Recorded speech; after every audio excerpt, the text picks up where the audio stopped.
স্বাধীনতা সংগ্রামের সময় আন্দামান সেলুলার জেলে বঙ্গের সশস্ত্র। ভারতের পার্লামেন্টে আজ ইতিহাস রচিত হলো। স্বাধীন ভারতে সেনায় বাঙালি রেজিমেন্টের দাবি তুললেন বাংলার সাংসদ, বাঙালি সাংসদ, সকলের গর্ব মমতা বালা ঠাকুর। বাংলা পক্ষ এই দাবিতে দীর্ঘদিন আন্দোলন করছে। শ্রীমতী মমতা ঠাকুর জি।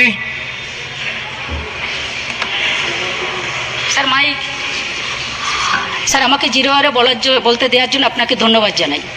ভারতকে স্বাধীন করার জন্য দুই বাঙালি বীর রাসবিহারী বসু এবং সুভাষচন্দ্র বসু ভারতীয় জাতীয় সেনাবাহিনীতে আইএনএ গঠন করেন এবং ব্রিটিশ শাসকের উচ্ছেদে অগ্রণী ভূমিকা পালন করেন।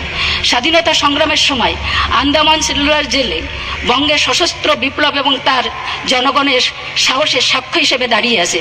সেখানে আটক 585 জনের বন্দির মধ্যে 398 জন ছিলেন বাঙালি বিপ্লবী। তবে স্বাধীন ভারতে সেনাবাহিনীতে কোনো বাঙালি রেজিমেন্ট নেই, যা দুঃখজনক। তার অর্থ হলো নায়ক সুভাষচন্দ্র বসু জাতীয় নিজস্ব কোনো রেজিমেন্ট নেই।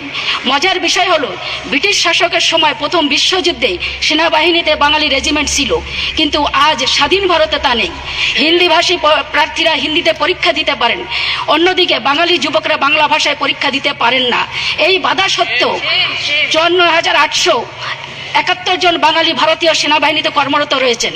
স্বাধীন ভারতের পরে নতুন রেজিমেন্ট গঠিত হয়েছে, যেমন 1970 সালে রাগা রেজিমেন্ট এবং লাদাখ স্কাউট, এবং 2013 সালে সিকিম স্কাউট নাগা রেজিমেন্ট। মাত্র 2400 জনের ভিতরে 2070 জন সৈন্য রয়েছে।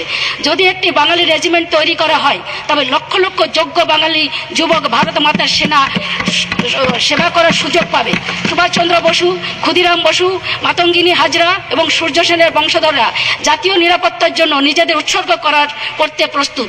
স্বাধীন ভারতে সেনাবাহিনীতে বাঙালি রেজিমেন্টের অনুপস্থিতি অত্যন্ত হতাশাজনক। কেন ইউনিয়ন সরকার বাঙালি রেজিমেন্ট গঠন করেননি? এই বিষয়ে ইউনিয়ন সরকারের ভবিষ্যৎ পরিকল্পনা কি? আপনি কি প্রথম বিশ্বযুদ্ধের ঐতিহাসিক 49তম বেঙ্গলি রেজিমেন্ট সম্পর্কে আরও বিস্তারিত জানতে চান, অথবা অন্যান্য রেজিমেন্ট ভিত্তিক রেজিমেন্টের প্রতিনিধিত্ব করতে চান? তাহলে আমাদের ডিমান্ড, আমাদের বাঙালিদের রেজিমেন্ট একটা তৈরি হোক। ধন্যবাদ স্যার।